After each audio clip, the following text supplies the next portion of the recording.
So he's set up a bunch of like rodent traps around the property. And today I'm outside helping him with some shit just now, like literally less than an hour ago, maybe 40 minutes ago. And I walked past one of the cages and I look down and there's something in it. That's not a marmot. It's not awake, but it's like this little creature. It's curled up into a ball and it has black and white fur. You get sprayed by a skunk. I didn't. Your dad. Someone did. My dad did. No, I walked past it, but I was being really quiet because like there was no one near me. I wasn't talking to anybody, and I just looked out and I'm like, huh. I didn't even know we had skunks in the area. That's fucking wild. And then I went to get my brother and I was like, hey, you should come look at this. And he woke up the skunk by going, And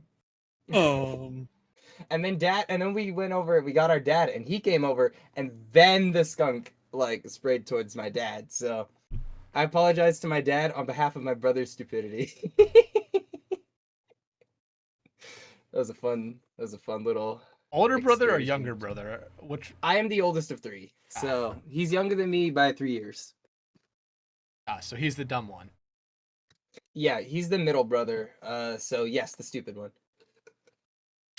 All right. See, I say that, but he's literally like going to school for biology and shit, whereas I was stupid enough to get a communications degree. Why did I do that? I don't know. Why Can you communicate why you did it? No. Damn. Why did I go No, get that's- I'm gonna need you to hand over that degree, sir. No, I mean the real reason I got it is because I wanted something that was broadly applicable, and I wanted to work in like radio or broadcasting or something like that, and that has not worked out super well so far for me. So we'll see what You happens. want to talk about a waste of time? I'm getting a theater degree. Oh God, A what? I had a theater minor. Oh. I don't even want to. Ooh, if college really comes up as a conversation topic, I will share some horror stories. But you know, Who knows? You never know what the topics are going to be outside That's of the first true. like 15 minutes. Everything from that point on is just free game. I have one particular topic I really, really, really want to talk about later. Is it but Twinks? Other than no, it's Okay. I'm not gonna tell you. I'm not gonna say what it is yet. But yeah, I'm very excited for one particular topic that I want to bring up later. All right. Well, we'll bring it up later, but everyone, welcome back to episode 23 of For the Love of Prod. We've been going now for the past almost 3 minutes here, but I'm going to be honest, the story before Gedster talking about his father getting sprayed with a skunk, it's one that I wish I was recording. Man. Yeah, I asked Ged why he wasn't a twink. It was great. Great. No, it's Great. It's very funny.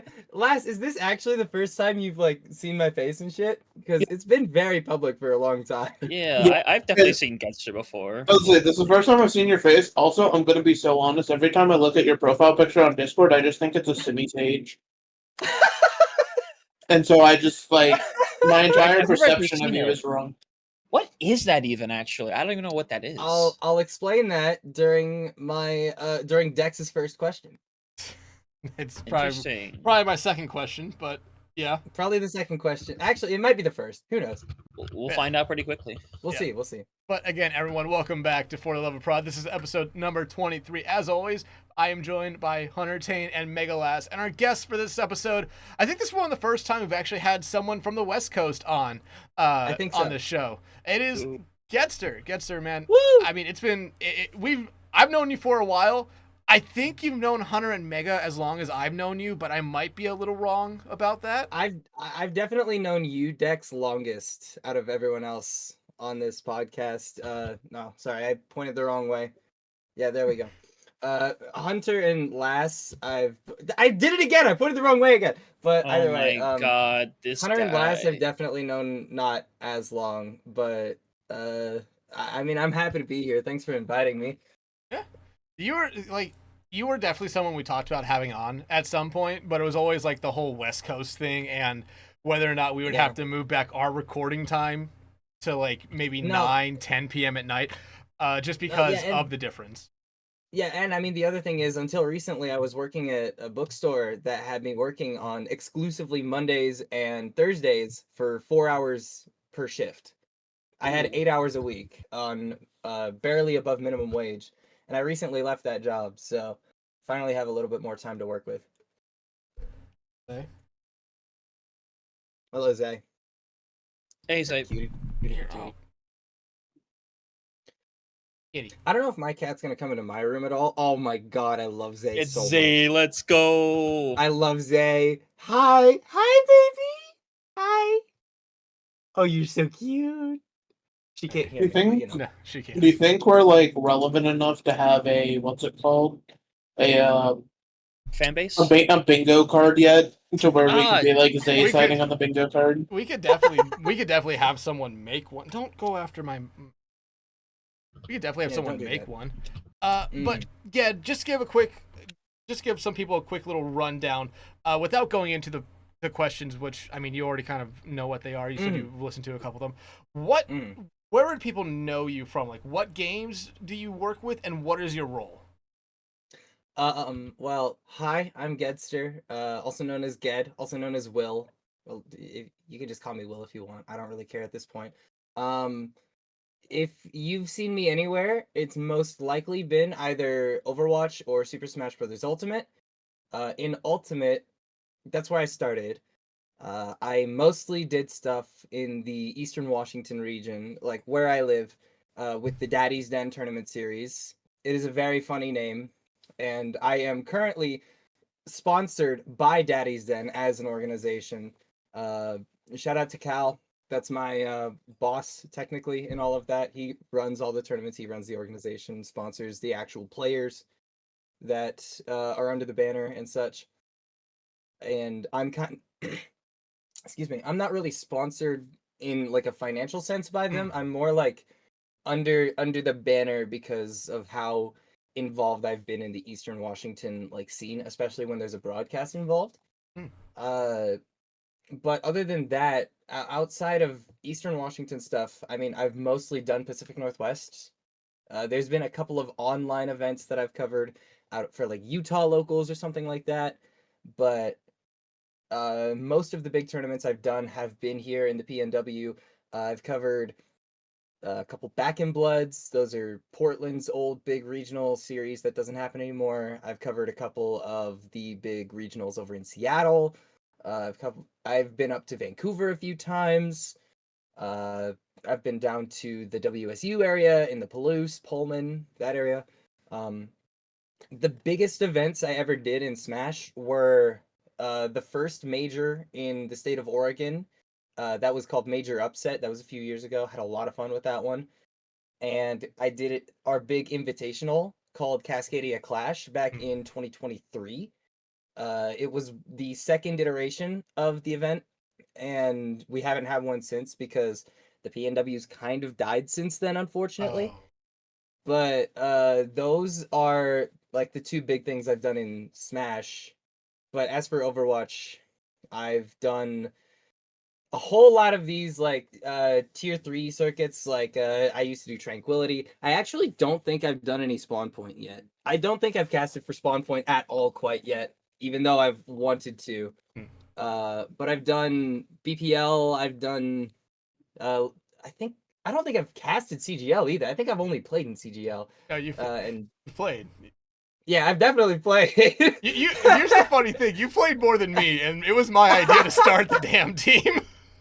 True.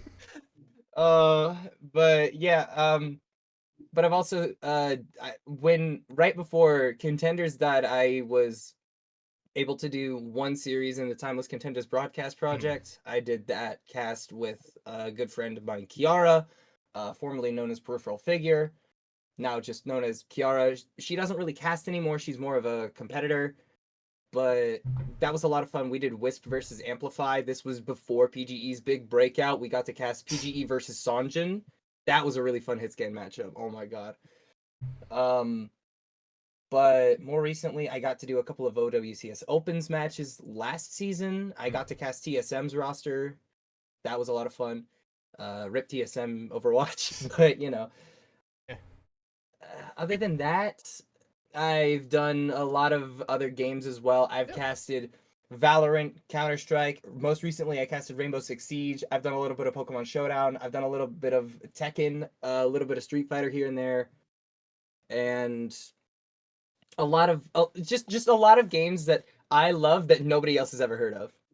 Hey, that's perfectly fine. I mean, we had Soav on last week. If you listened to that episode, That's true. he cast like basically all the Nintendo grassroots ones. So Yeah, dude. Splatoon, And Mario the Kart. funny thing is, those are games I really want to cover, but I don't play them enough anymore to really feel like I have a reason to, you know? Like Yeah. why would I cast Mario Kart? Because like I don't own World. I don't own a Switch 2. I can't get one I don't think right any of us now do. because well none of us do, unfortunately. No. I'm feeling I'm hella so sad. FOMO. That game looks fun as hell, It but it looks really fun, but in like 4 months, it's gonna be like figured out already so much. oh Where it's gonna be yes. like, Yeah. you Oh, have yes. you have to have these precision button presses to get the most Mar- value out of it. Trying to do. Mark my words, I'm going pro in Mario Kart World I when I believe it. get my Switch 2. True. I will sponsor you I'm with a this demon. podcast. I'm a demon at that game. I believe it. I want to see it. Ged, let me ask you this. Speaking of like random weird Nintendo games, if it was still popular enough, would you want to try to cast Arms? No. Fuck. Hell no. I liked Arms. Arms was fun. I don't care what everyone said. Arms was fun. Listen. The game's fine, but I never played it, and I don't really know the first thing about it. The majority of my exposure to Arms has been the guest character in Super Smash Bros. Ultimate, that being Min Min, and I don't like Min Min. I don't. Nobody likes Min Min, but I especially do not like Min Min. And there's multiple reasons for that beyond just her gameplay, but we don't have to go into specifics quite yet, I suppose. Well, maybe not quite yet, but we'll get into some specifics here soon. But yeah, like you said, you've listened to a couple episodes. You kind of know where we're going with this from here. Yeah. Now, as always, every week we like to ask our guest how they got in and what keeps them coming back. So let's start off with that first part of the question. What got you in to doing esports production and just esports in general? So I've heard, like I said, I went back and I watched some of the other episodes, and they gave pretty long-winded answers. I hope you are ready for an even longer-winded answer, because I feel like there's a lot of context that goes into why I eventually got into Overwatch, and that was my first like competitive, like esports proper game beforehand. But when I was in 4th grade, I met my good friend Garrett, also known as Medi. None of you would know him. He's not involved in Overwatch at all anymore. He hates that game now. But he introduced me to TF2 at that point, and I had a lot of fun learning about that game and playing it, but I didn't have a PC at the time. So I would literally go to his house and play Team Fortress 2 on his Steam account because he would let me, and I would take any opportunity I could to do that. But then another game hit, and it was called Gigantic. And Gigantic changed my life for the better. I'm not even exaggerating when I say I think that if Gigantic had not come out, I think I would be in a significantly worse spot in my life. Because Gigantic was utterly phenomenal. It was a 5 versus 5 hero shooter with heavy inspiration drawn from MOBAs as well. I would love to go into like full depth about Gigantic, because I could talk for literal eons about that game. Unfortunately, really all you need to know about this particular instance is that Gigantic was announced before Overwatch. It was developed by a company called Motiga based out of Seattle. Get that shit off of my screen. Get Rampage Edition away from me. We'll talk about Rampage Edition later. I'm We'll sorry. talk about Rampage Edition later. We'll talk about Rampage Edition later. But like, all you need to know is that it was announced before Overwatch. It entered open beta before Overwatch, but it released after Overwatch. And partially due to that and a lack of advertising and all that jazz, Gigantic ceased to exist about a year after it came out. And in the days following July 31st, 2017, I had no idea what the fuck I was going to do. Because, again, like, this was my home. This was a game I'd made community through. So I opened twitch.tv, And what do I see? Top recommended channel, Overwatch League. And I tune in, and I think the first game I ever watched was a stage 1 match between, I know one of the teams was the Outlaws. I don't remember what the other one was. They were playing on Eichenwald. And I started watching, and 5 minutes in, I was like, oh, I get it now. I found my new game. And that's how I got hooked on Overwatch League. I went back, watched all of the matches I'd missed, caught up on all of the pre-Overwatch League history, and all that jazz. And I was absolutely obsessed. Near the end of the 2019 season, I was thinking to myself, okay, this is awesome.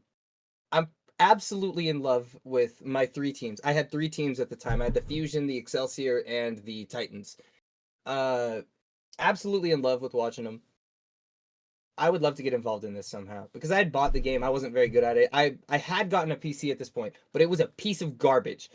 I had gotten this thing specifically for the purpose of playing Gigantic, which was a significantly less graphically intensive game than Overwatch. And I tried to play Overwatch, and that shit ran at maybe 40 FPS if I was lucky. It was bad. But going into it, eventually I was like, yeah, maybe I can get a new PC. Maybe I can start getting involved in production and stuff. Then COVID hit, and I couldn't get a job throughout COVID because, everything was locked down and shit. So couldn't get a PC to actually stream on or anything like that. Couldn't get a camera, couldn't get a microphone. So I was kind of stuck in limbo through all of quarantine. And then after quarantine ended, I still had not been able to find a job or anything like that. So I was like, okay, what if I find local stuff? And there was one option. Smash. It was just Smash. There was no other fighting game scene that was actually alive in Spokane at the time of COVID, restrictions loosening up. So I got involved in Smash, started doing the Daddy's Den tournaments I mentioned earlier, started traveling to Portland to do Back in Bloods, all that jazz.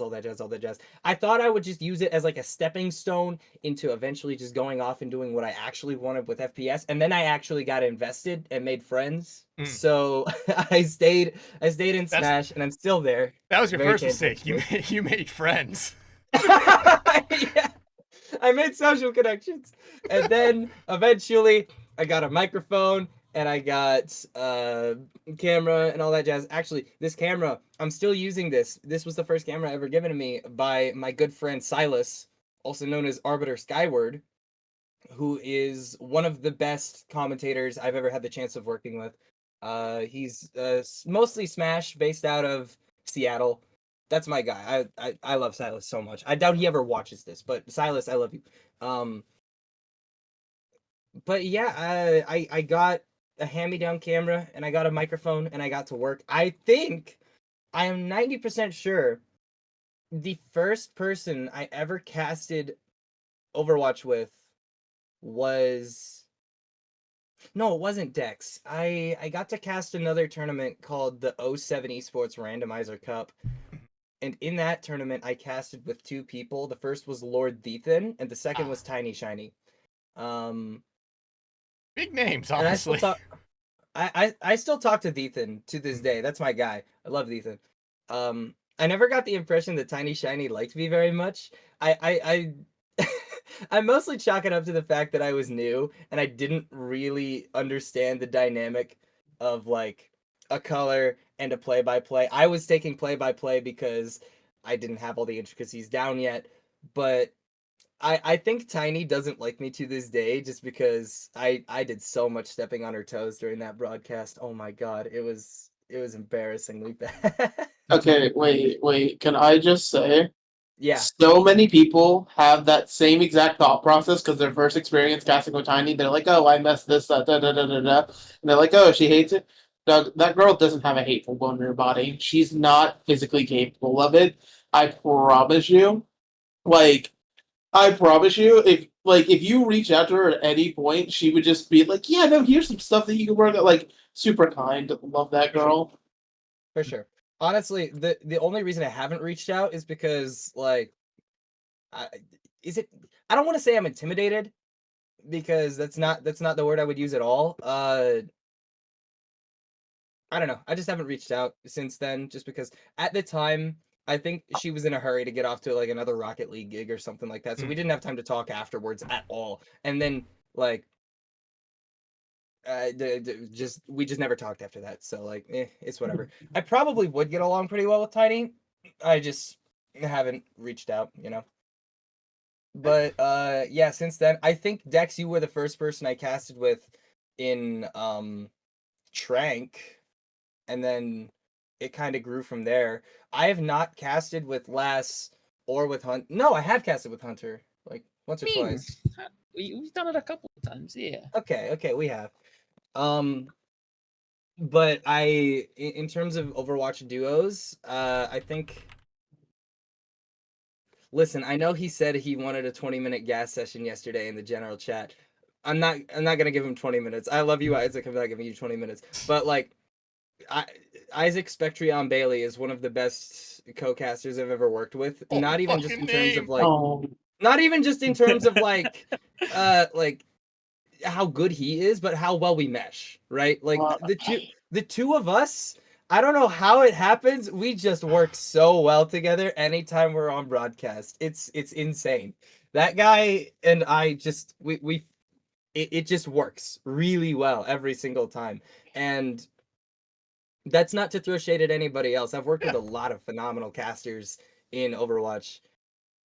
But I don't know, like Isaac is probably like my go-to. If I have a choice for a color commentator, it's Isaac every time. God, when he watches this in 6 weeks, he's gonna be insufferable. he's gonna fucking. There we go. We got our clip. I hate that guy.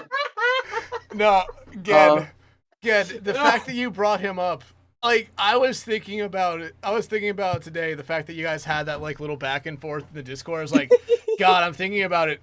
These two are almost the exact same person, but on different. They do different roles, and I would imagine if they cast it together, it would be incredible. It's happened a couple times, and it's worked really well every time.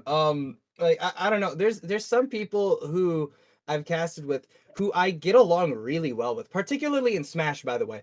Who I get along really well with, and then the moment we're commentating together, I'm like, shut the fuck up, please. But they don't. It's really funny.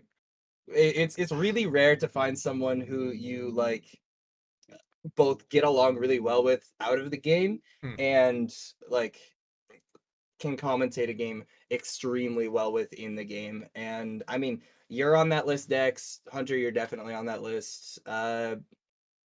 Egdar the Ruiner. I don't know if you guys know him, but he's Don't definitely gas on him that up, list. dude. Yeah. I hate you, Kay. I hate you guys so much. Oh, I'm gonna sink that island single-handedly. Edgar, I've never casted with Edgar. Maybe I've casted with him once, but I it's haven't. like If you've casted with Spec, you've casted with Edgar. That's how it works. It's literally carbon copies.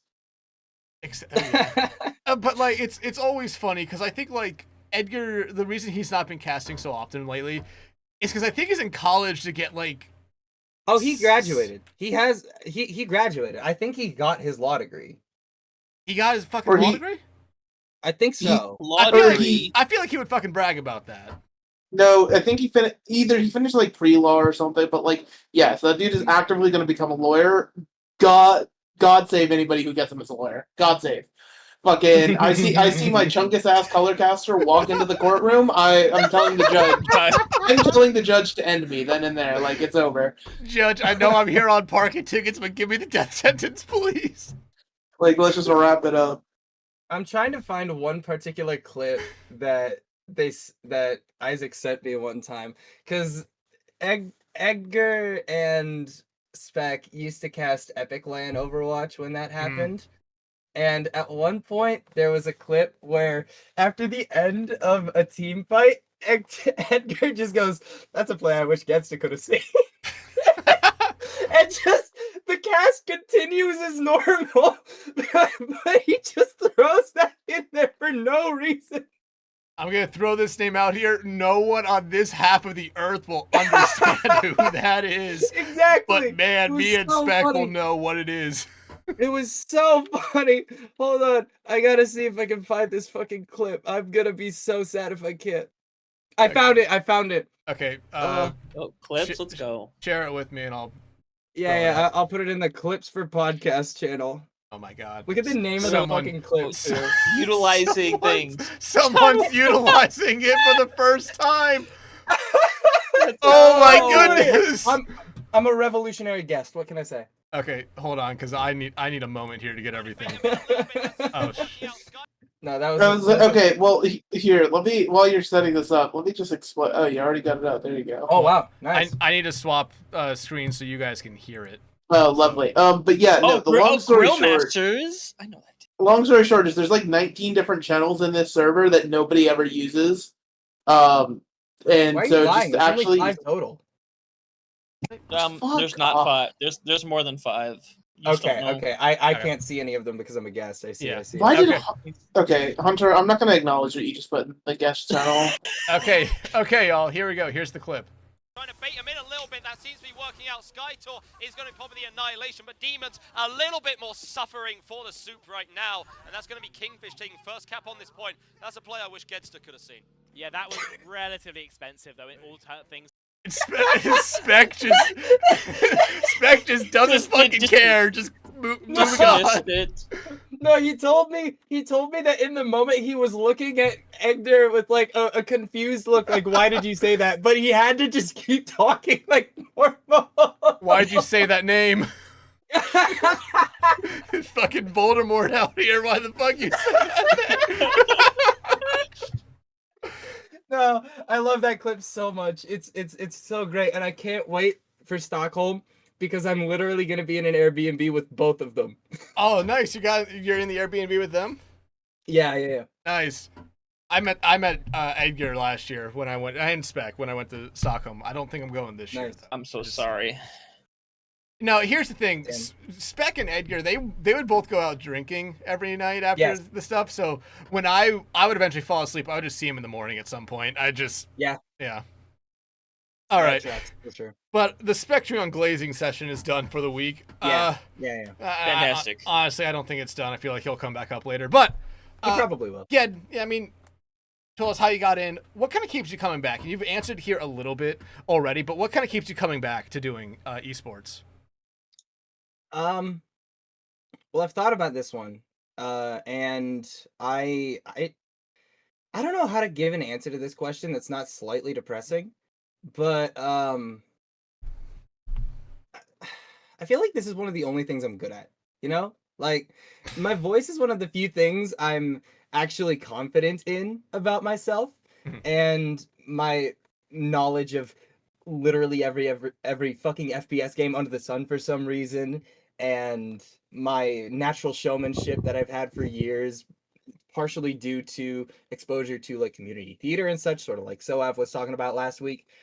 But I mean, it's a combination of like a lot of the things I most care about and most am good at, if that makes sense. Because and the other part of it is like, why do I keep coming back to esports? Why does a fucking drug addict keep going back to that? It's because I'm a fucking addicted, dude. Like, I can't escape.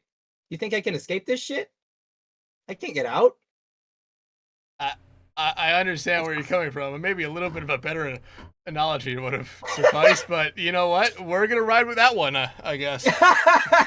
Listen, man, you brought me on. I don't know what you expected. No, I'm gonna say this. I think we're already at a much better place right now than where we were last week, and that's nothing against Soav.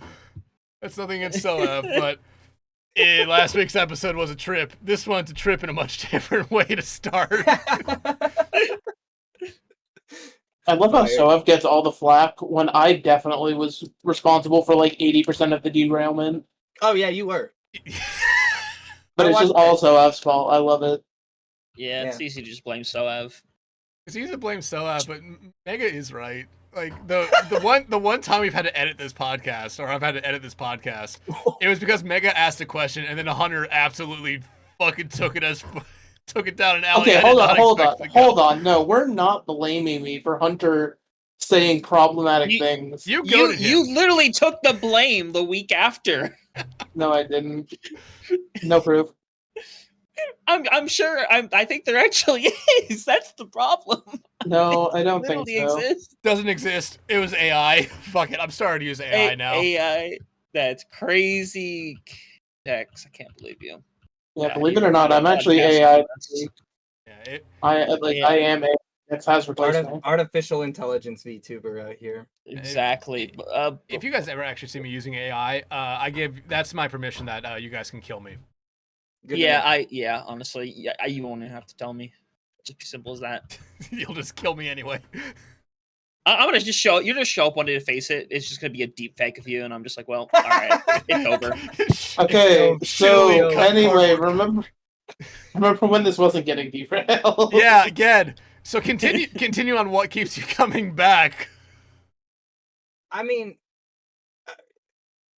obviously it's those first two things I mentioned, but on a more positive note, it's the community. Specifically for Smash, even though that's not really a game I'm casting anymore because I really do not like where that game has gone. I've met so many people through Smash who I would genuinely consider like best friends of mine, like 100%. Now the struggle with that comes from the fact that I now have like most of my best friends live a several hour car ride away from me, which fucking sucks. Like one of my best friends in the world lives in fucking Seattle. I have to drive 5 hours and over a mountain range to get there. One of my best friends lives in Portland. I have to drive almost 8 hours to get there. One of my best friends lives in fucking Yakima, Washington. I have to drive 3.5 hours to get there. Nobody knows where Yakima is except me and that person. I know where it is. You know where Yakima is. I'll tell you the reason after. It's very stupid why I know. Okay. But yeah. And then obviously there's on the online side of it. Again, it's a lot of the same reasons the people keep me coming back. I mean, it's really just community for me in large part, because any community where I feel like I can contribute something and actually give back and not just like be greedy and take everything and anywhere where I can positively contribute, I'm happy to be there. And anywhere I have people I would consider friends and be happy to talk to people about it, about just my life and various things, then I'm more than happy to be here. So yeah, and I mean, I feel like that's kind of the same thing with us. Well, we normally talk about more like the people we work with a lot of the time, but the community is certainly one of those factors as well. Like I feel like all three of us here, all four of us actually, have been very lucky that a lot of the community or the leagues that we're in have really good communities as well, where there's not just a whole bunch of players or people who just watch who are openly just out there talking bad about you or being assholes for no reason. Oh yeah. Granted, there's gonna be those cases in every league, but they're normally dealt with pretty fast, and it always is a good thing when everyone else in the community like calls them out on like, why are you doing this now? Mm-hmm. Exactly. For sure. And I mean, communities are they're a double-edged sword, because sometimes you have like the face of a community who turns out to be a really shitty person, and that brings scourge upon everybody. And I, being in the Super Smash Brothers community, know this better than anybody. I still remember July of 2020 with great sadness. Obviously, during that time period, we lost a lot of Smash's most prominent people. Like we obviously Zero got exposed for being a creep. Nairo got exposed for being a creep. D1, Keitara, I could keep fucking going. But like, it doesn't even stop there. Obviously, Overwatch kind of expelled Sinatra because he's a fucking shitty person. Fuck that guy for the record. Valorant Absolutely accepted him fuck with that open guy. arms, it seems. Valorant accepted him with open arms, and that's why I still give a side eye to the Valorant community. I be watching Valorant and I be casting Valorant. I don't be involving myself too much beyond that though. Mhm. But I mean, even recently, I don't know if you guys have been seeing the fiasco about Mango the other day, but Yeah, I yikes. saw that. Fuck that guy. Yeah, it's always weird when you see that kind of stuff come out about players, but like I hate to say it, you know that there's probably always going to end up being like one like insane weird person in every kind of major thing. You just hope it's not someone At who's least. good. Oh yeah, for sure. In fact, that was kind of a tragedy for me personally. When I first got involved in Smash, one of the first people I met at like a Daddy's Den tournament from that wasn't from the Spokane area Hmm. was a Smash foot a player from Portland, and he and I got along really well. We talked at that tournament. We talked at the next Back in Blood I went to down in his neck of the woods. We talked at another Daddy's Den later, and then like a week after the last time I talked to him, he got banned, and it was for like sexual assault of another friend of mine from the Portland area, and it kind of shook me a little bit. It still kind of has me fucked up to this day. I won't lie. It's just one of those things where you got to be careful because it could literally be anybody, and Yeah. it fucking hurts to say that shit because I don't know if you can tell, but I'm generally a very trusting person. And I don't know, just any moment like that shatters me, just breaks my goddamn heart. Like it's not that difficult to be a good person. Yeah, it really does. But moving on to a little bit of a lighter thing, just kind of going Yeah, let's away move from- on to something lighter. Yeah. I feel bad for taking this into like No, weird no, dark No, territory. it's fine. Bueno, It's you're fine. It bueno. happens. It happens.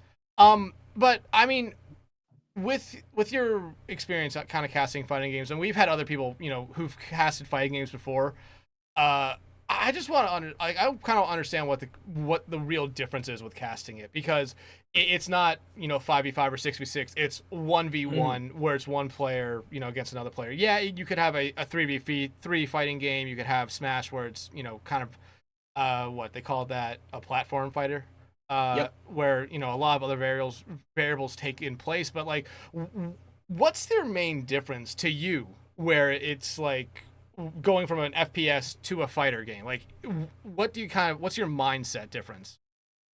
Well, the big adjustment for me when I first started doing FPS after doing Smash for so long was, I mean, I think I mentioned this earlier with Tiny Shiny, but in Smash, there's no breaks in like team fights or anything like that. Things are always happening. There is not a split between color and play by play, at least in the traditional sense.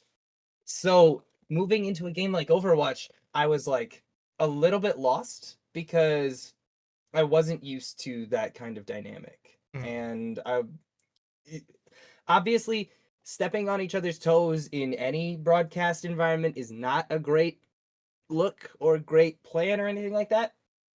But you can kind of get away with it in fighting games sometimes if you're like a guy who is very clearly there to be the hype guy, you know?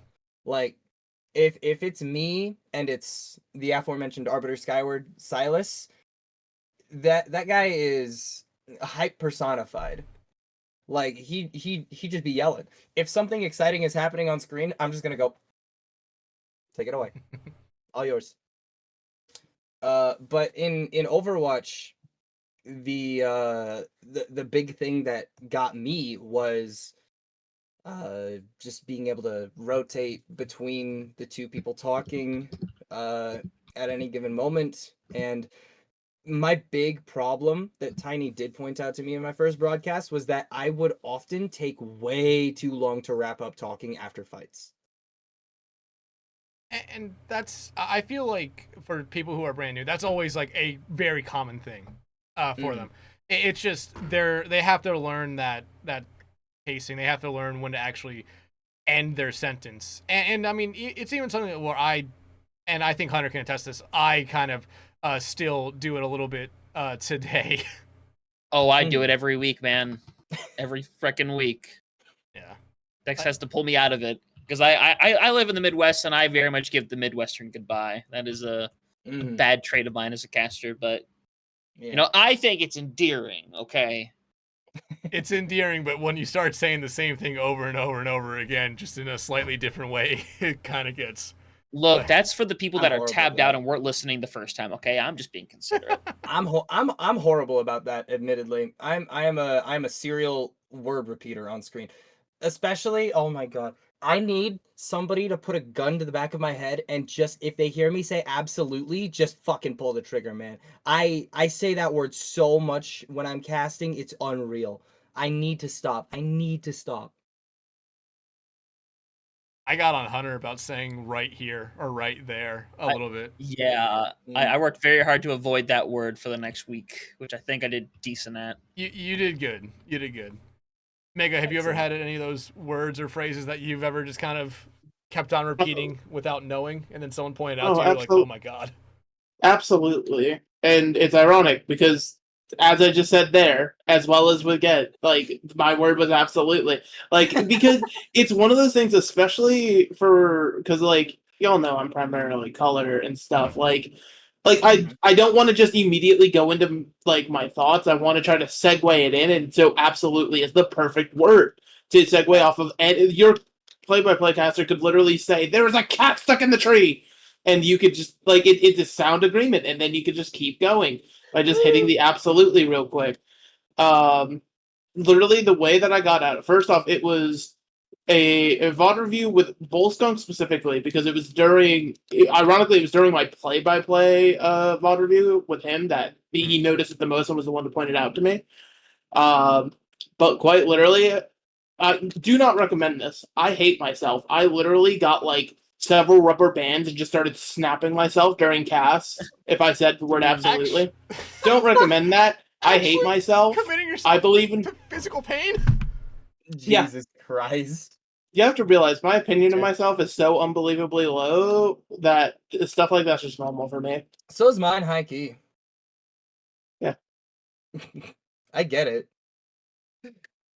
I don't know if I'd resort to physically harming myself, but yeah, low self-esteem gang. Let's go. Let's go. Yeah. I mean, I think, like I said, every caster kind of runs into that, like stepping on toes, when to kind of hand it off when you're new. The problem is if you've been doing it for a year and no one really tells you about it, that's the worst thing, because there's definitely been other casters who have dealt with, people like that, where, like, yeah, I've been, casting with this person, maybe not every week, but maybe a couple times in the past couple months, and they just haven't improved or haven't changed anything, and they're still overstepping their boundaries. Like, is everyone just too nice not to tell them? Because there's definitely situations where I think we can all say, like, we've been nice to new casters or people who have been casting for a while, and it's just like, you should know this by this point. Why? I don't want to mention it because I don't want to sound like a dick, but no. I love being mean to new casters. It's absolutely one of my favorite things. I just go into silence for a while, and then any thoughts I have, I give after the fact. One thing I did recently, my most recent cast was a Rainbow Six Siege broadcast, which I was super excited about. I had literally only ever gotten to cast Siege one time previously. I did it with a good buddy of mine who I know through Smash, actually, who just happens to play Siege. But we did a collegiate broadcast for Drexel a few years ago, I want to say. And a few weeks ago, I saw a listing on Broadcast GG for an R6 league called Project Luna, and I only learned after I DM'd the production lead that it was a women's only league, and I was like, hey, so you are aware, I am a cis dude. Is it still okay, or do you want women on broadcast as well? And they were like, we just need broadcasters, man. Do you know how dead Siege is? So I ended up casting Siegex, baby. So I ended up casting, but my co-commentator, Kira, that's her name. she's a Siege competitor who had never done a cast before. And she was really nervous about it going in because she doesn't talk that much typically. And honestly, I was a little bit surprised at how well she did because I mostly took over play-by-play roles. She mostly took over color stuff like analytics because again, she's been playing since beta. So I let her take over in that regard. And in that regard, I think she did really, really well. I would have to go back over the VOD to see if there were any like major mistakes that she made in the moment, but for a first time color commentator, I think that you can absolutely just be carried by game knowledge, even if your like presentation of that knowledge isn't stellar, if that makes sense. Yeah, and like I kind of have that same experience. Actually, earlier this year, I casted with Wheats, Geek coach now. Yeah. For I mean, Winthrop hosted the Big South esports conference tournament, and they needed a second Overwatch caster, so they just grabbed Wheats. And was this for SEC? No, this was for Big South. Big South, the actual athletic conference. Gotcha. So they had him come in, and like me and him had briefly talked a little bit beforehand, and it was just like he's gonna do color, I'm gonna do play-by-play. Everybody there after the first day just talked about how good Wheats did, and it's just because like, hey, he has this knowledge and he's able to break everything down so well. And like I was even like praising him, saying like, yeah, you did an incredible job for that being your first time. It's like, it's especially if you're coming into your first cast or your first time casting, if you have the knowledge of it, that will carry you through it. You'll still make the pacing mistakes, but your knowledge will oversee the little mistakes you'll make. For sure. It's a very fascinating case study into this sort of thing because a lot of people in Smash, for example, I think there's a lot of players in that game who would make phenomenal commentators and have shown it once or twice, but they just don't want to take the leap further than that. The biggest example I can think of is Aaron. Aaron is a primarily Diddy Kong player. I don't think he plays much Ultimate anymore these days. He used to be signed to Moist back in the day, but he is a natural showman. I watch his streams like somewhat regularly, not super often, but he is a phenomenal speaker. Like, oh my god, this dude, he's funny, he has the voice for it, he has the attitude for it, and he knows the game like the goddamn back of his hand. So I think a lot of people would be surprised at how good they are behind a camera and a microphone, just very generally speaking, just based off of how much they know about the game that they've been invested in for like years on end. Yeah, and I feel like this is definitely something we've talked about in the past. I forget who it was with, but we've talked about how players like if they actually market themselves a little bit more and got themselves out there showing their personality, they would be great at doing much more than just being a professional esports player. Like, they could do casting, they could do streaming. Like, you're seeing that right now. Yeah. You've seen a lot of players make the jump from playing to just streaming, especially in Overwatch, and I imagine in every other game as well. That's a big thing. But the players that are actually taking it to casting, they're going to struggle at first, but the moment they find it, it's like, yeah, they're going to be one of the best casters out there. Another example I wanted to bring up, actually. I'm gonna post a video again in the Clips for Podcast channel. We're getting mileage out of that. It's getting its usage. We're getting Finally. mileage. We're getting mileage. I do not expect us to watch this whole video on stream because it is like an hour and a half long. Tell me a random time in it. You are going to go to the 11-minute mark. The 11-minute mark. Sure. So this was a video that I put together for the first tournament in Gigantic Rampage Edition. And I mentioned Gigantic Rampage Edition earlier.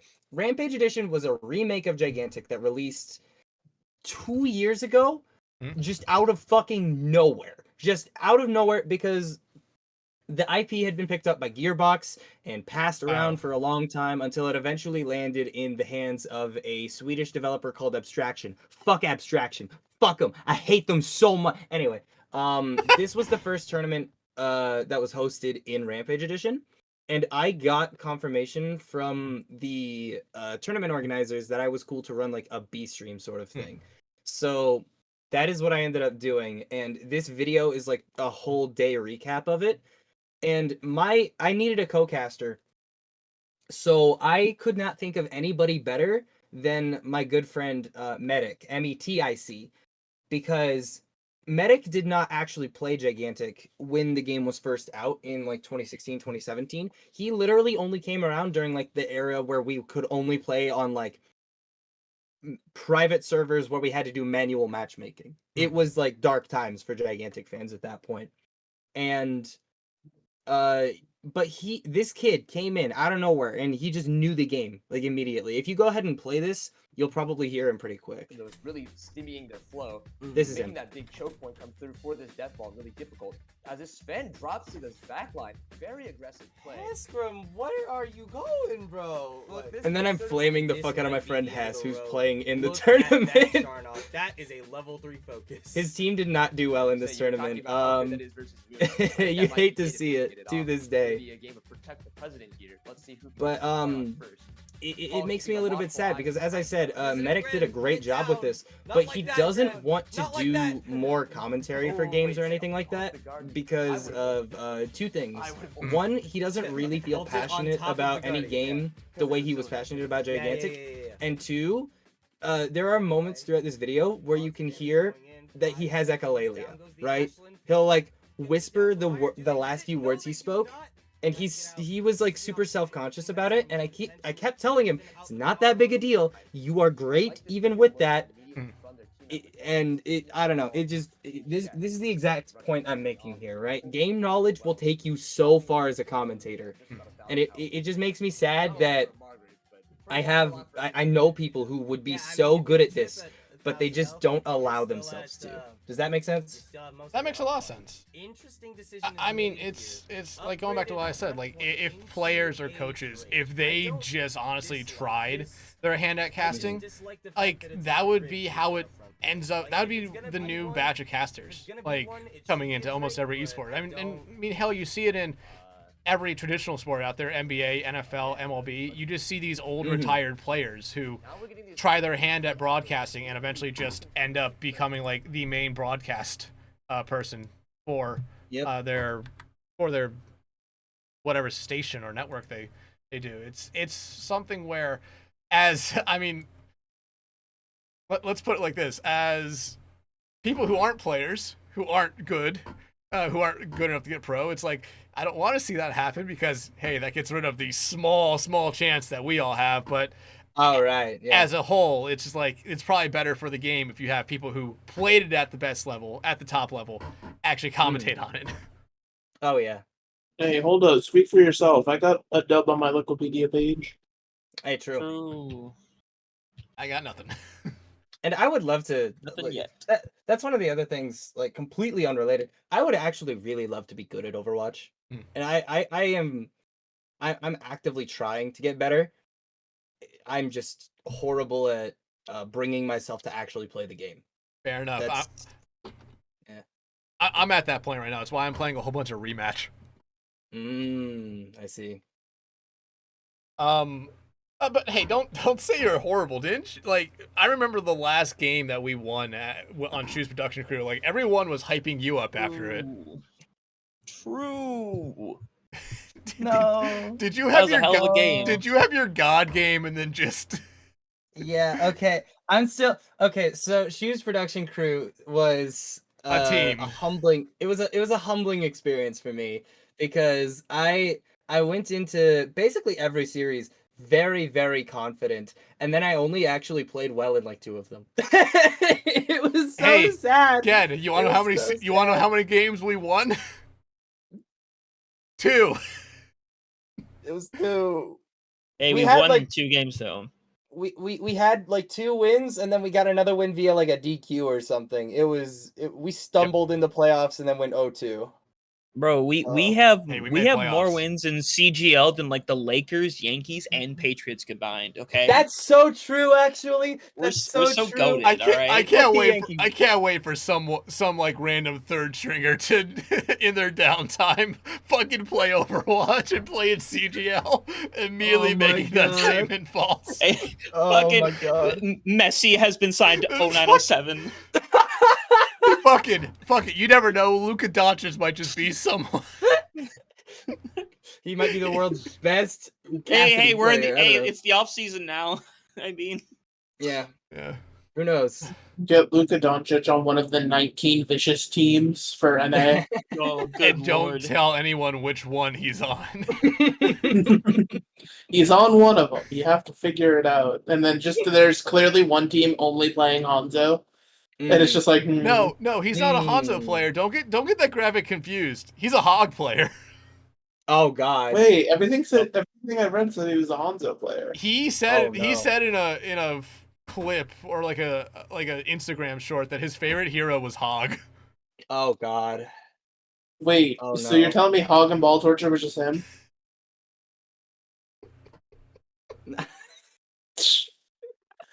Oh my god. All right. I'm Listen. pretty sure isn't there the picture of like him of him as Hanzo? Yeah. Yeah, there's like some edited Yeah. version of him as Hanzo. Which is still the So wildest fucking thing, because that means That is someone very funny. that means someone at ESPN had to remember he likes Overwatch. Let's He just likes throw him on a Overwatch. character. That's funny. Yeah. I found it. I'll That's put really it in funny. images for podcast. Oh my god, we're actually using We, the channels for the. We're getting mileage today. One thing I will say I about don't Chiefs wanna production say crew this. as well is I love you all. Why is You're it so all my fucking big? friends. Yeah, you're all my everybody is my friends. We fucks with it. It was a fun time on Chiefs production crew. Every single match, win or loss, afterward, me and Spectrion were in the DMs talking shit about every single one of you. That is a factual statement. I We would talk understand. shit about to be fair, we would talk shit about each other as well. That way, it was like equally assured flaming. But Spec and I would talk shit a little bit. I am so I don't even want to know what you guys said about my hit scan. Because the other thing about Shoes Production Crew, I am a Tracer player. Tracer is my favorite character in the entire game. But my Tracer is like the 3rd best on the team, maybe the 4th if you count Headrammer. Like, I can't play Tracer on that team when Lass, Spectrion, and Headrammer are all better at that character than me, so I just get stuck in fucking hit scan jail for the entirety of the stage. Like, I don't want to play Ashe, I don't want to play Soldier, I want to play Tracer. Get me the fuck off these characters. I really don't want to play Freya. I am awful at that character. Don't put me on Freya. But like, oh, I'm so sad to this day. Damn it, I found the video, but I don't want to open up Instagram. So here, his favorite heroes are Hog, Cassidy, and Hanzo. Oh god. okay, Hunter, can we talk about the full extended version of the image of Luka as Hanzo what about that you it? posted? What about it? Why is Patrick Star here? Yeah, what is I literally looked up I looked up Luka Hanzo, and the first like 3 of the 4 pictures is literally just the picture that I put originally. The 3rd one though is that one. What is that? What's going on I here? don't. It doesn't make Okay, sense. okay, does it? so I know what the picture on the left is probably referring to. That that is Larry Nance Jr. That is Larry Nance Jr. Let me find you the fucking GIF, because photos are great. yeah. So someone found it. I might be getting it wrong. His name was Larry Nance Jr. Oh wait, is this like that edit of fucking what's it called? LeBron, where they replace it with SpongeBob and Patrick for the dunk and everybody uses that shit all the time? Yeah, They do. that use was it. the player they took was Larry Nance. Oh god. Was Larry Nance Jr. He's the son of a Hall of Famer. Jesus Christ. I can't find it. Did someone This is delete the- this GIF this from is the the part internet? This is the part of the podcast where I cannot be any help at all because I don't know anything about basketball. Oh, I don't know shit either. I just know this great image That's that everybody uses. Hang on, it's just posted. Yeah, I know yeah, the that one. one, yeah. I know the one. It's great. It's a pretty good. I will image. say, Googling LeBron James SpongeBob, there's a wide assortment of images here for some reason, and I don't know why. There's got to be some fan fiction in there somewhere. Sure. No, we do not bring up fucking fan fiction on this podcast. My bad. Okay. You can I edit ever that te- out if you really want. Did I ever tell you about that's the... work. Listen, no. Fanfiction, guys, I think it would be really funny if we got somebody to write Headrammer X Fears fanfiction. I think that would be really great. What the fuck? If I wait, wait. Oh my god, wait, I have to change the screen share because there is actually sound to this. I need to make sure you guys can hear this. There's sound to it. This isn't a GIF. It is just it's a video. So here, let me. Oh my Christ! Which one? What the hell? Here it is. Okay. You gotta unmute the fucking video Yeah, on Reddit. I'm gonna unmute it. Nance left wide open, goes inside!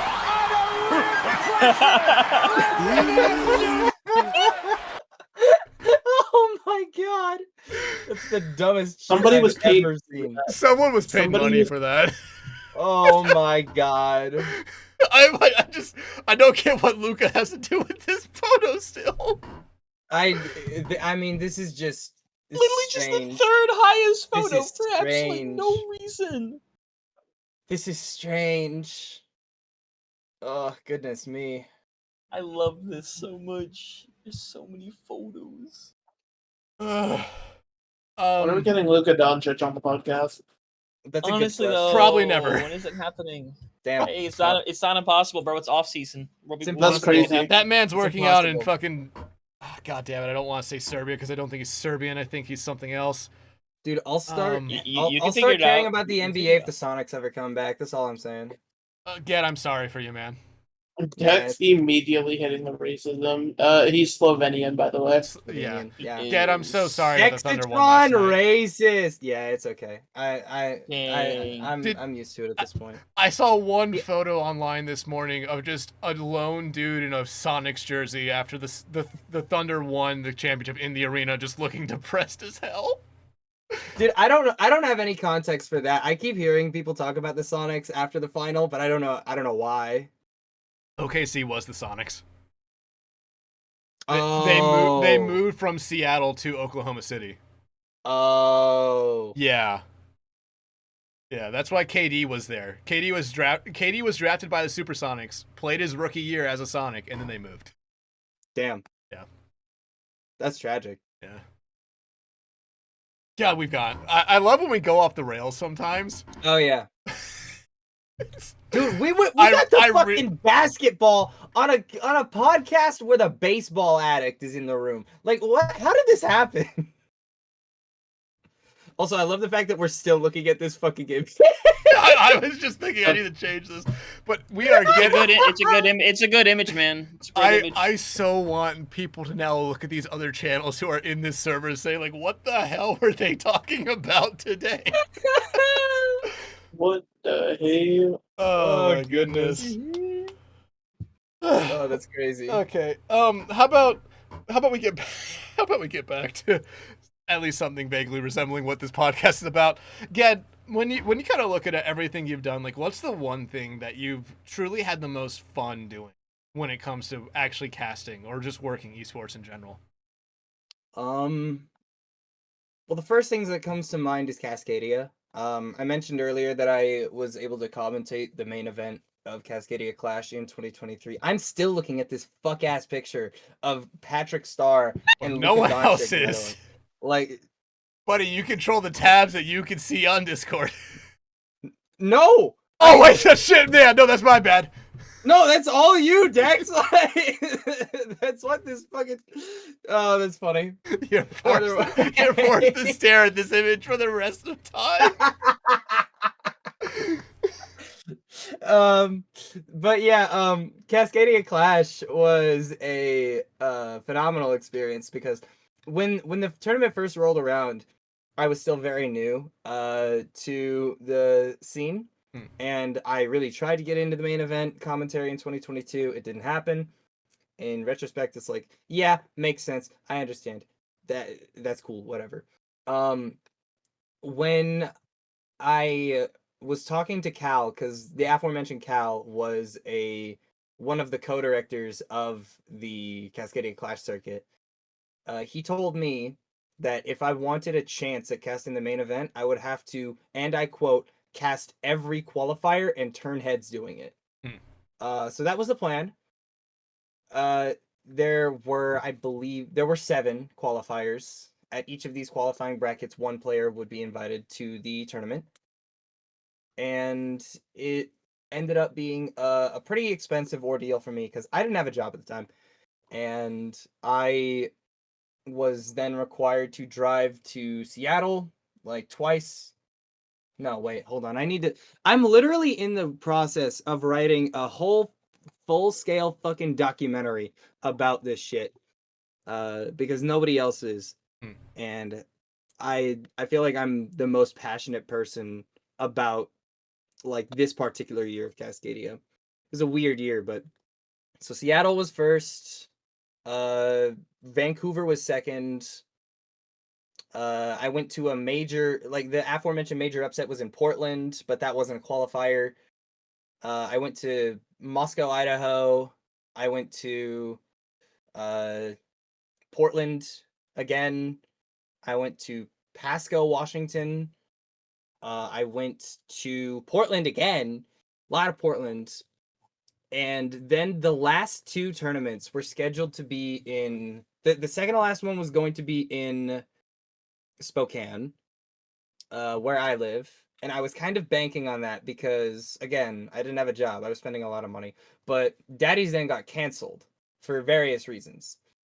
And the replacement tournament was going to be in Seattle.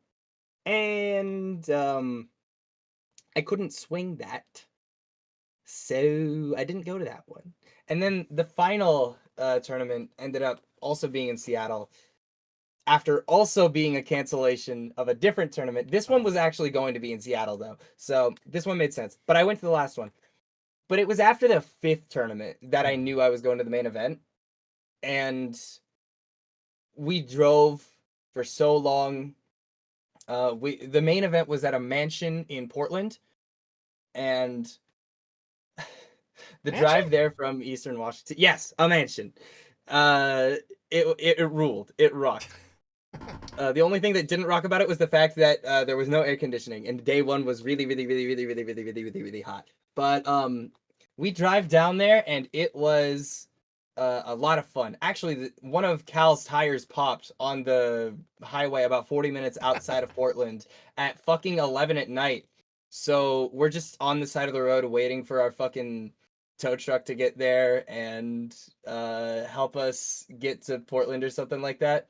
And the other car from Eastern Washington stops, pulls up behind us. We put a switch on top of the car. Cal starts blaring music out of his car. And we're just playing Trunk Smash on top of a car at midnight on the side of the highway, 40 minutes out of Portland. It was fucking phenomenal. And I don't know. We actually get to the mansion. Tournament goes super well. It was a lot of fun. I still think to this day that was the best Smash Ultimate commentary I've ever given.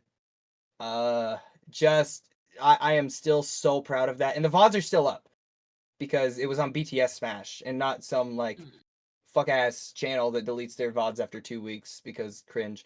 So it was a lot of fun. I had the chance to do that, and after that,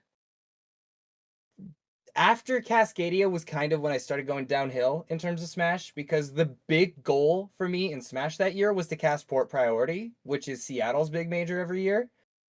And I had been told the previous year when I was rejected from Cascadia by the TO, he was like, I really like what you're doing, but I want to see you do bigger things first before I bring you on for a literal like international level event. And I was like, I bet, cool. So I did that Portland major. I did most of the Cascadia Clash qualifiers.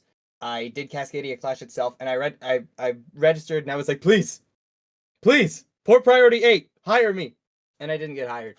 And that killed a lot of my motivation for Smash. So that's kind of that's part of why I stopped. The other reason is the aforementioned meta developments, and I just don't like the game anymore. And I'd rather not take slots away from people who still care about the game when I could just go cast like Guilty Gear or something like that. But I mean, that whole year of 2023 of me just going hard in the paint as hard as I could on Smash commentary, with the eventual goal of port priority. Even though I missed that final goal, I would definitely look back at that as my like proudest moment of being involved in esports production and commentary and such. I mean, that entire story is just a wild top like fucking trunk smash. Dude, there's a video. I gotta find it. Jesus. Like that, it's on my videos phone. for everything. Like that. That's just one of those things right there where it's like you're gonna just remember that forever. On your deathbed, you're gonna probably be telling people the story of like, yeah, I went to Portland and go do something with my friends, and car broke down. Fuck it, just played Smash Brothers on the trunk of a car. Yep. It's a beautiful thing. It's a beautiful thing. Yeah, it's great. I forget.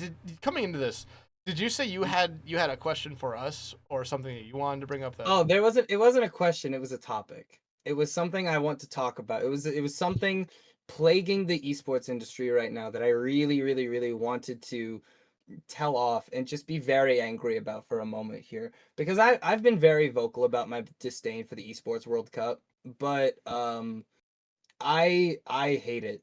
I hate it so much. It bothers the fuck out of me in so many regards.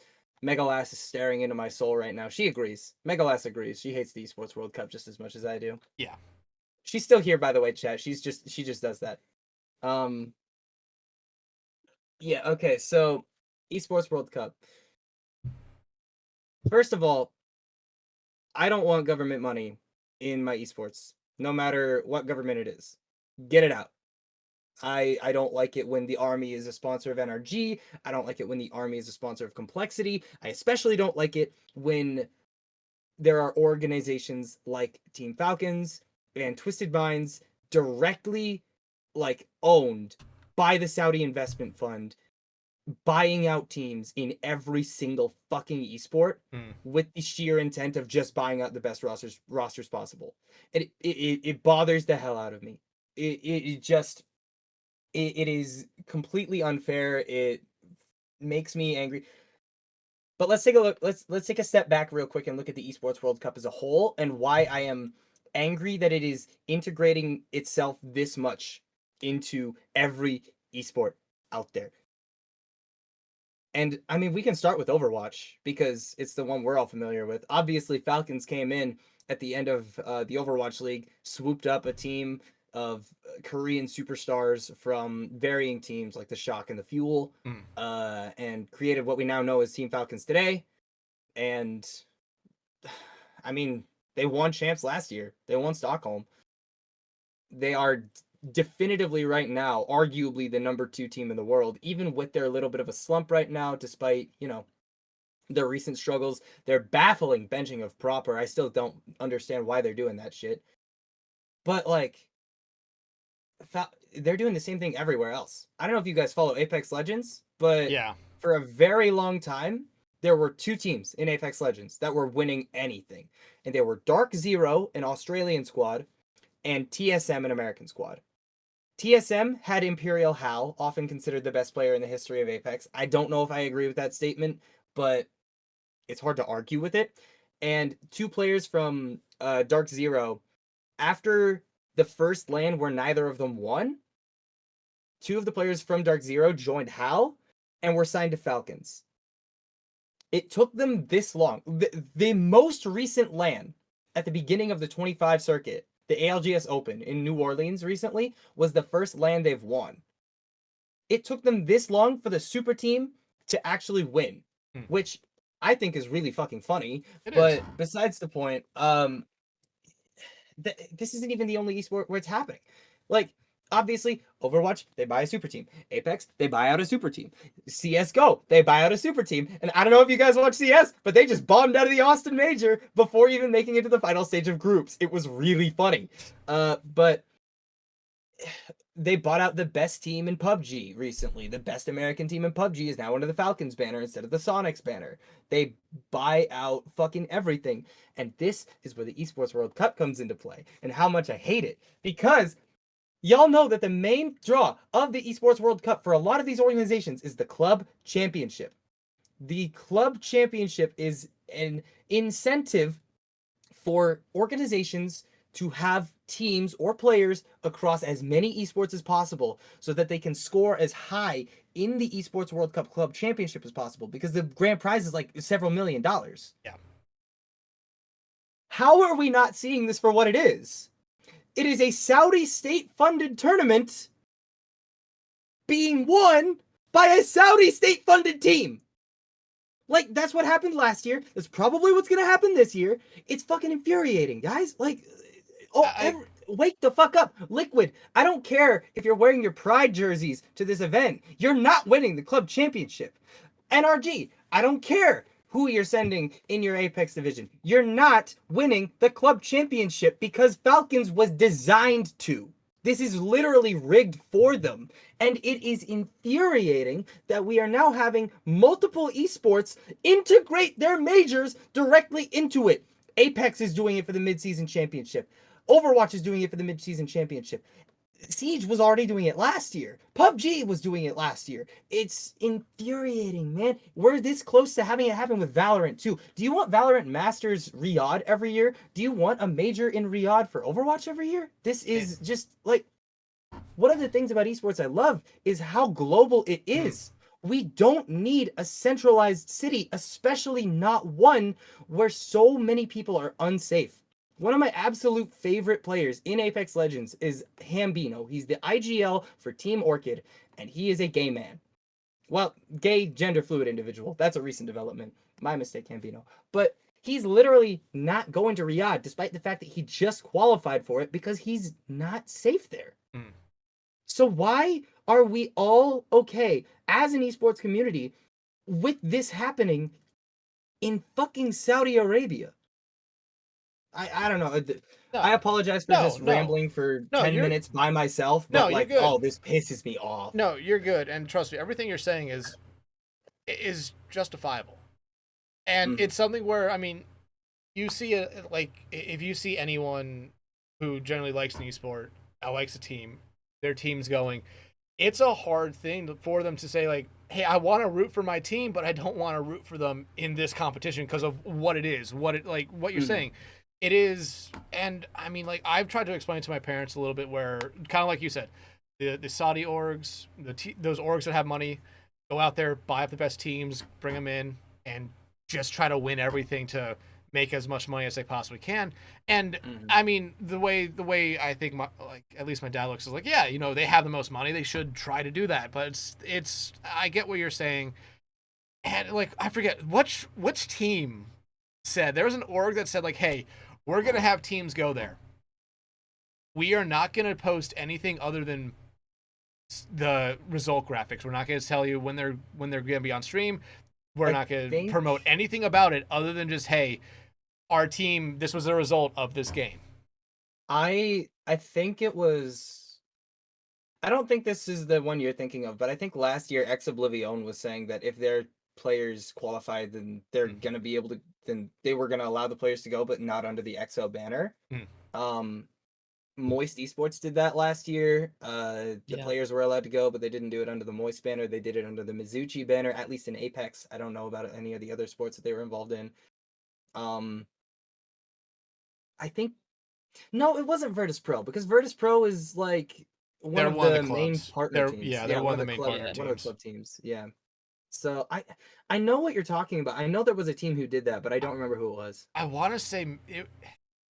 I don't want to say it was partner one. It was not TSM. It was a fairly big one that said, like, hey, they're gonna go there. They're gonna be under our banner, but we are not gonna promote it. We're not gonna promote anything about it because, like, like they said, we don't necessarily support everything about what this is. And I mean, you see players go say like, "Hey, I'm only going just because I qualified for this. It's decent amount of money." Yeah, it's decent amount of money. Like that's the biggest thing. The Esports World Cup, if you are a small org and you somehow make it and you place high, that's going to be something that carries that org for a year or two, which is being able to pay players, pay staff. And like, I understand the orgs doing it for a money wise. And I think a lot of teams understand that for that reason, especially in esports right now, where there is just not a lot of money. And you talk about, you hear every big org say like, "Hey, we are barely breaking even, or we're not even breaking even on most of our teams, but we're still going to do this."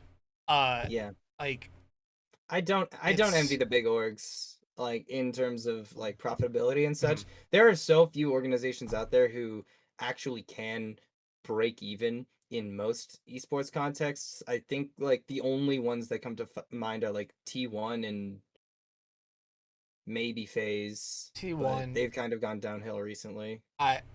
I've said it before. I hate FaZe. I hate everything FaZe stands for. Like that's not a slight at their teams, Isaiah. That's not a slight at their teams. I just hate the content creation part of FaZe. I feel like it takes away more from the players than anything else. Hate FaZe. Optics almost there with me. Mostly because I feel like they do really dumb shit. And this is gonna become really weird for me. They've sponsored a NASCAR team like 3 years in a row now, and I don't understand why they have the money for that. Yeah, they have money for that? Yeah, like, Optic has sponsored a NASCAR car for one race the past couple years. It's very weird to me. Things like the Envy Optic merger a few years ago had me a little bit concerned about things like, that's fucking weird. Like green wall car, I don't know if I like that. But the Envy Optic merger a few years ago had me a little concerned. The Beast Coast M80 merger, like this last year, went kind of disastrously for a lot of people who were employed at Beast Coast.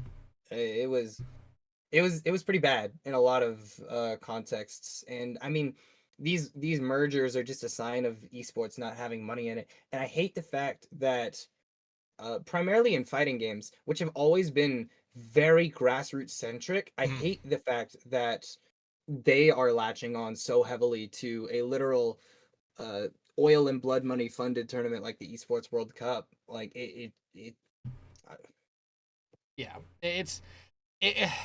I don't want to say it's a necessarily evil for a lot of these orgs, because they don't. You have to imagine, especially being in esports, that for the most part, they don't stand for everything that Saudi Arabian government kind of believes in. But it's something that they need to say, like, hey, if we can keep the org going another year, they're gonna do it. Yeah. But it sucks. And I mean, one of the other things I brought up during my very long ramble session was the fact that I don't like the implication that going forward in circuits like Rainbow Six and Overwatch and PUBG and potentially Valorant and Apex Legends, I don't like the implication that every single year one of our very few LANs is going to be in the same place.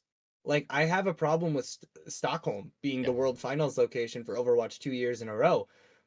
Can you imagine how bad it's going to be if one of our 3 tournaments every year is going to be in a place so unsafe for queer people, which maintain a fairly large chunk of the Overwatch and Apex Legends communities? Like, it's insane. Yeah. North America doesn't get a LAN this year, and I mean, to an extent that makes sense in Overwatch because we've had a lot of LANs over the years. Obviously, Toronto for grand finals in the last season of Overwatch League. We had Philly finals. We had New York finals. Hawaii final. I don't know if we ever had like a proper LAN event in Europe. I don't think we did in the Overwatch League era.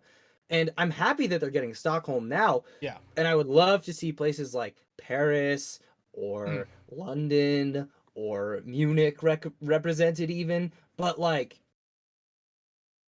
we can pick safer options than Riyadh. like, let's be real for a moment here. Yeah. And my hope with the esports World Cup as like a thing, if it's truly going to be a World Cup, you have to move it around. Mm-hmm. So I hope at some point it does leave Riyadh, but It won't. It won't. They built that entire city and that entire complex around having that event there every year, and it will happen there every year. And But, it's funded again by the government, by Yeah. the Saudi Investment Fund. So they'll never leave Saudi Arabia. Yep. Hey, remember who the Olympics partnered with for their esports portion? Woo! Yep. But like, no, we've had the conversation where we would like to see OWCS lands before, at least among our friends. London is a favorable one. The Stockholm one, in my opinion, is only happening because it has a tie-in with DreamHack. DreamHack, yeah. And if you're gonna do that in any other location, tie it in with DreamHack, it would either be spring where it's DreamHack Dallas or Grand Finals where it's DreamHack Atlanta. Mm-hmm. Yeah, and I mean that is a little unfortunate too because one of the you can probably tell where I'm going with this based on the decor in my room. Where the fuck is the Seattle lands, man? We have Halo and that's it. We used to have TI, but like, who cares about Dota other than Dota players? I don't care about Dota. Climate Pledge Arena is designed specifically to host like a big fucking event. Like the way the scoreboards are laid out in that arena, it would be incredible for esports. It'd be perfect, dude. Have an Overwatch or a Valorant or a Siege land at Climate Pledge. Yeah. It would rock. Yeah. It would be amazing. And yet, we just don't ever go to Seattle because fuck you, Gedster, I guess. Fuck you, Pacific Northwest. They don't want to go to fuck a you, spot. Pacific Northwest. They don't want to go to a spot where it's raining a lot. In fairness, fuck Portland. Don't go to Portland for land. That place is like okay at best. Vancouver would also rule though. Portland, you'll just get shot. Vancouver would be cool. Vancouver would be dope. Vancouver would be really fun. That's one of the cities I actually kind of want to visit. Hunter, were you trying to say something just now? No, I was agreeing. Okay. Oh, okay. I thought I heard you like get cut off. Me talking on this podcast? What are you talking about? Yeah. Well, I mean, Megalass is gone, so we can't. Yeah. You're right. Just to let everyone know, Mega had a scrim, and she wasn't necessarily feeling that well either. I'm leaning more towards that she might have honestly went to go lay down.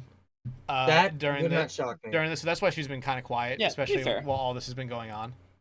That would not shock me at all. I mean, I felt really bad. She got the call, and the first thing she said was like, "Oh, I feel not great today," and I was like, "Hold on, go take care of yourself." She just messaged me. Are we still going? Oh yeah. Well, we are. We are. I don't know if she's coming back or not. But Hunter, are there any Hunter, do you have any questions you want to ask Ed before we sign off here? Yeah. Yeah, Gedster. I'm gonna make you say it right now, and it doesn't have to be any of us. I don't expect it to be any of us. But who is your number one favorite person in the esports community? Doesn't have to be somebody you necessarily know, like personally, but favorite person in the esports community, and he's gone. Oh shit! Oh, this is a hard question. This is a really hard question. It is a hard question. I ask the hard-hitting questions at the very end. You do. I do. My first instinct is Sideshow. Sideshow is one of the few people with like a big name following in the industry who has consistently spoken up about the fucked up situation of Saudi Arabia kind of taking over the entire fucking esports scene. Mm-hmm. So they're one of the first teams. They're one of the first people that come to mind. Plus, I mean, his commentary is just inspirational shit. Bren for a lot of the same reasons. Golden Boy for a lot of the same reasons. You're gonna hear me mention a lot of on-air talent because I mean that's who I'm like directly inspired by. I would lean towards like a definitive answer of like one of the two of Sideshow and Golden Boy because I mean they're both like natural born showmen who are extremely good at what they do and they speak up when shit's not right 100%. So I mean I admire the ability of those guys to use their platforms when injustice happens in the esports space, and like no matter what blowback happens to them, like I appreciate the fuck out of those two. Yeah. and they're so good at their job, they're still able to get gigs after saying that stuff. Because there are definitely people who have said that and have just kind of lost Been all. blacklisted, yeah. Yeah. That's why I don't have hope for me ever hitting tier 1, because I'm so outspoken. Like, it's never fucking happening. I've talked so much shit on Team Falcons and Twisted Minds and Rock Esports and Geek Esports and the Saudi Arabian government and the Esports World Cup. Nobody wants to fucking hire me. I'm too loud, and that's okay. I'm okay with that. Yeah. All right, but trying to think. Do I ask Mega's question here since she's not here? I'm not sure if that would be right. That feels like I don't know. thing. I did it once and it felt weird. Should also I with me knowing what the question is already, is it even gonna be all that funny if I respond? True. Like, I mean, you heard a very weird, like, last week was by far the weirdest answer we got into it, just because Sohav knew Joe. Yeah, Josh. Fuck, Josh. Shit.